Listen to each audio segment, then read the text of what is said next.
যেদিন থেকে আমি জানতে পেরেছি আমার রিজিক আমি ছাড়া অন্য কেউ বুক করতে পারবে না, সেদিন থেকে আমার হৃদয়ে একটা অদ্ভুত প্রশান্তি তৈরি হয়েছে।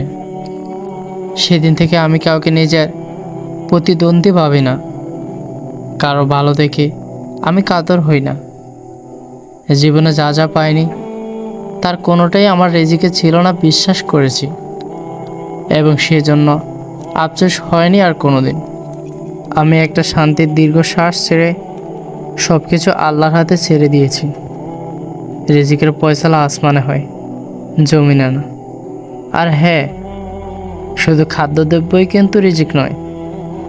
পরিবারের সুখ শান্তি, পেশা জীবনের সফলতা, নেক জীবনসঙ্গী, নেক সন্তান, উত্তম আখলাক, টাকা পয়সা, নেককার বন্ধু রিজিকের অন্তর্ভুক্ত।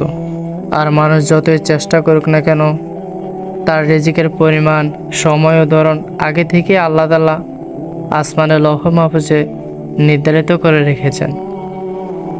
পৃথিবীতে মানুষ কেবল সেই নির্ধারিত রিজিকই পাবে যা আসমানে তার জন্য লেখা হয়েছে।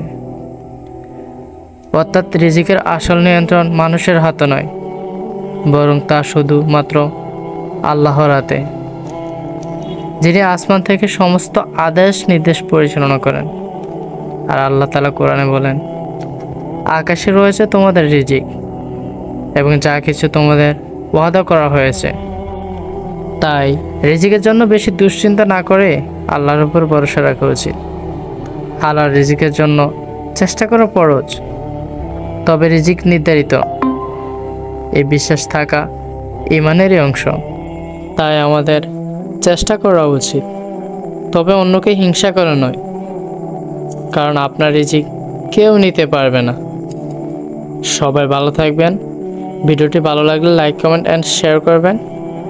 চ্যানেলটি সাবস্ক্রাইব করে সাথে থাকবেন। আসসালামু আলাইকুম।